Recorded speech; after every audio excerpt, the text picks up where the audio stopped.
Welcome back to What Arty Noobs with General Disturbance. Now this is a 105 leFH18B2 French Tier 5 Premium SVG, and we're located on the north spawn of Serene Coast.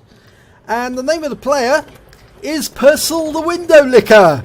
Oh dear Jingles, what did you do? Yes, I'm afraid it's a term that Jingles has rather populated around the world, because we've got little children in America now calling themselves window lickers. And it's actually meant to be a derogatory term against the player who actually makes a very silly move in the game. It's not a derogatory term meant against people who are educationally subnormal. It's more about subnormal players who do silly things. But anyway, that aside, it's become rather a popular term. And Purcell has adopted it, so now his IGN, his in-game name, is Purcell the Window Licker. Right, and he's found his firing position. Not one I actually enjoy using because it's too well known.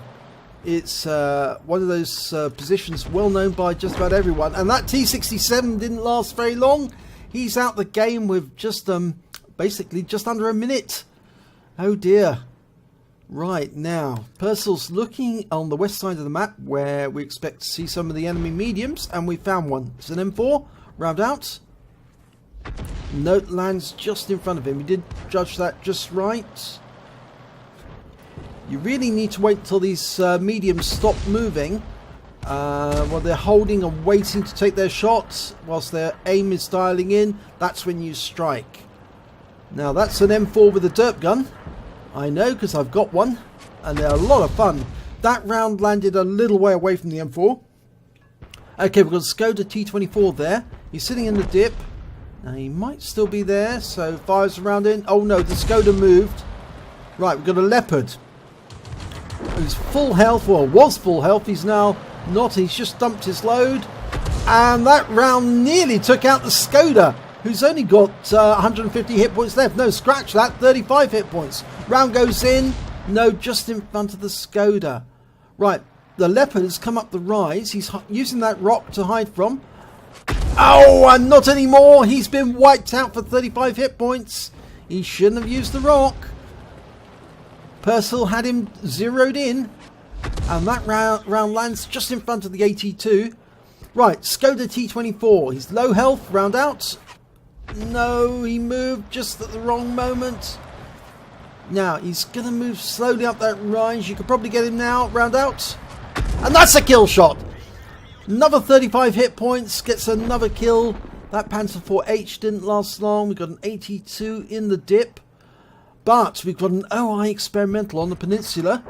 And he's facing off against the KV-1. And it appears the KV-1's a bit of a novice. And this OI is not. Now, this is going to be a difficult nut to crack, but he gets his first hit, 58 hit points. It's one of the great things about the Fifi. It's got a fast reload, 7.8 seconds. Going after the T1 Heavy. And another hit, 69 hit points. Zeroing in on the T1. And another hit, 45 hit points. This is why the Fifi, or as tank drivers call it, the leFH, is so hated. Because it can fire rounds in really fast. And there's the OI. He's managed to wipe out the KV-1. But now we've got the rock in the way. And that means he's going to have to change position if he's going to continue firing at that OI. Okay, he's adjusting his position a little. Now he can aim, but the problem is he can't see them now. Now he's relying on the spots coming from the IKV-103. And the IKV takes out the OI, so we don't have to worry about that one. But there is still a T1 Heavy behind him and another KV-1. Now, we just lost a Panzer IV-H. And there's that 82 still in the dip. He was the one who took out the Panzer IV-H. And he's fired a round in at it, but no, he missed. Trying to get a solution. It's very difficult. Oh, he's been spotted! The enemy spotted him. Oh, and that's a shell coming in from the T1 Heavy. And another one. And I think that one, yeah, hit the tracks. Yeah, he's blocked some damage. He did block some damage. The thing is that the Fifi is based on a heavy tank, so the tracks are a lot tougher than any other SPG. Okay, he's trying to back himself into a corner to get an angle, to get a shot at that T1, but he's got a rock in the way, which is why he keeps getting a red line. You see that red line there? That's been blocked by the other cliff face. Now the T1's moved around the corner. He still can't get a solution on him. And the other problem is, of course, the enemy Arty, now he knows where Purcell is, might start firing at him. Fires around in on the island. That's the KV-1. The T1 Heavy was taken out by the IKV. Okay, the 82 just took out the S-35CA, the bathtub. And that round tracks the 82. Landed right next door to him. Now the trouble is there's nobody to spot for him on that side. It's just down to the two of them. They're 2 against 1 now. It's just the IKV and Purcell in his Fifi against the KV-1, a T-34, an 82 and an SU-122. And that was a shell there from the SU-122. So Purcell's adjusting his position. He's getting some bushes between him and that 82. The one thing the Fifi has got is a long view range, 390 meters. That means he can see a lot further than that 82 can. And when the 82 comes up, he can shoot at him. There's the T-34. Okay, he's going after the IKV. And we've got the KV-1, the other side of that rock.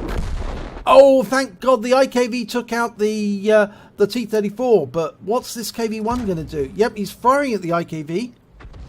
The IKV's ducked into behind the rock face. And Purcell gets a shot into the KV-1. But the 82's come out of the dip and now he's approaching. So he's having to adjust his aim. He's going to have to dial it in, line it up, get it fully on the target and round out. Oh, he killed him!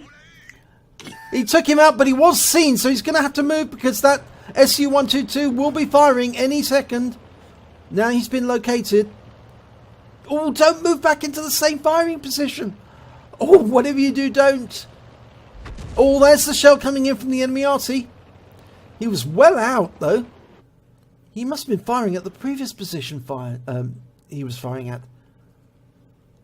Okay, so we've now just got to deal with this KV-1 at this end. The SU-122 will have lost sight of the IKV and the Fifi. But we know the KV-1 was last seen on the peninsula. The question is he still there?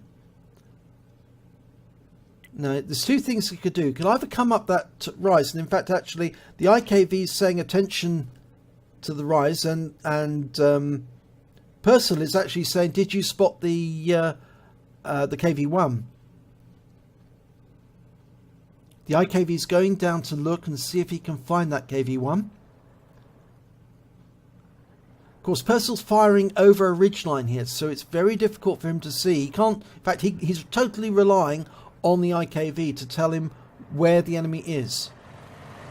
The IKV is going up to the ridgeline and the corner, poking his nose around. He's only got 37 hit points, 11% left. He fires a round in. Is the KV-1 there? You can't see him yet. Purcell's 100% dialed in. You can see that little mod actually tells you you're fully dialed in on target. He's got 19 rounds of HE left.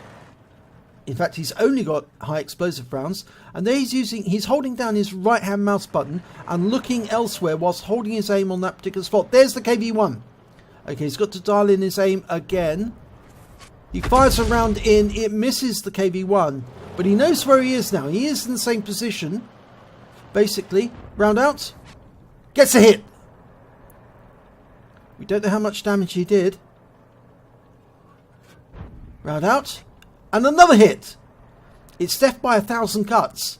Those 10.5 centimeter shells can do a lot of damage though. And that one missed the target. The thing is, the KV-1's got pretty heavy armor. So it might be a lucky shot that hits the engine deck.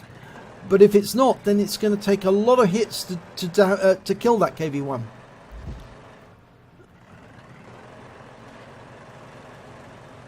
The IKV is going to try and get across the water, I think. Is he trying? No, he's trying to get to the corner of that rock to see if he can see round the side without exposing himself to the KV-1 fire.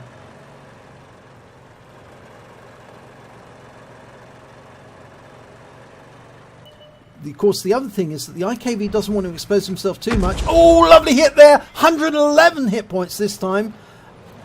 The IKV faces fire from the SU-122. And another hit! 54 hit points. He's fully dialed in every time he shoots now. So, ready, round out. And another hit! 5 points.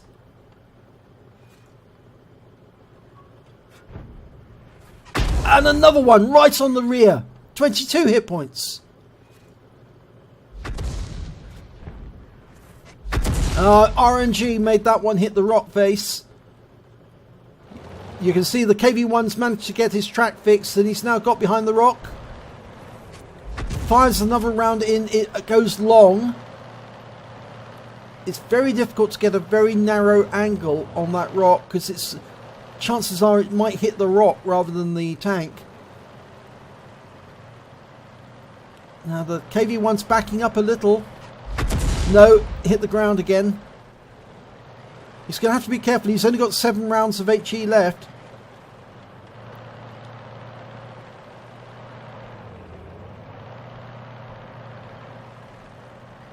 I wonder if the IKV is trying to tempt the KV-1 to move backwards. It looks like he's trying to side scrape now, the KV-1, to get round the corner so he can get a shot at the IKV. He fires another round in and he hits the front.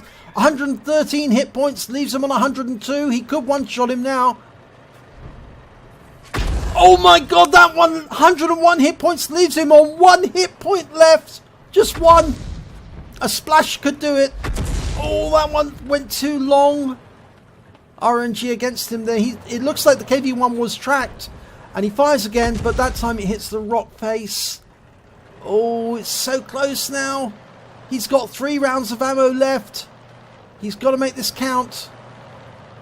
The KV-1's backing away. Round out. Oh, it goes long. He's got 2 rounds left. That's a kill shot. Only 1 hit point, but it does the job. Goes right into the side of the KV-1. And we can see the shell from the SU-122 just came in. Narrowly missed the IKV. And now they've got to start moving. They've got to get down to the other end to start capping. There's very little time left. Now, many of you know that the FIFI, or leFH as other tank drivers call it, is actually built on a Char B1 tank, the French tank, captured by the Germans in the fall of France in May 1940. The Char B1s, 16 of them were turned into artillery pieces. They fitted a 10.5 centimeter howitzer.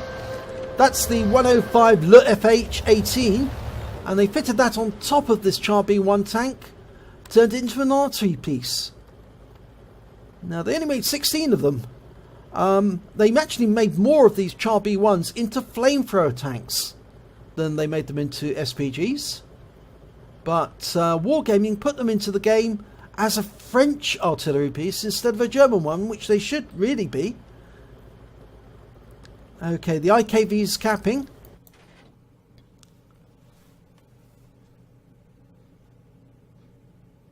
Now, Purcell's aiming in that general direction. I think he's thinking that the IKV will spot the enemy Arty. Oh, there's the SU-122. He's been spotted.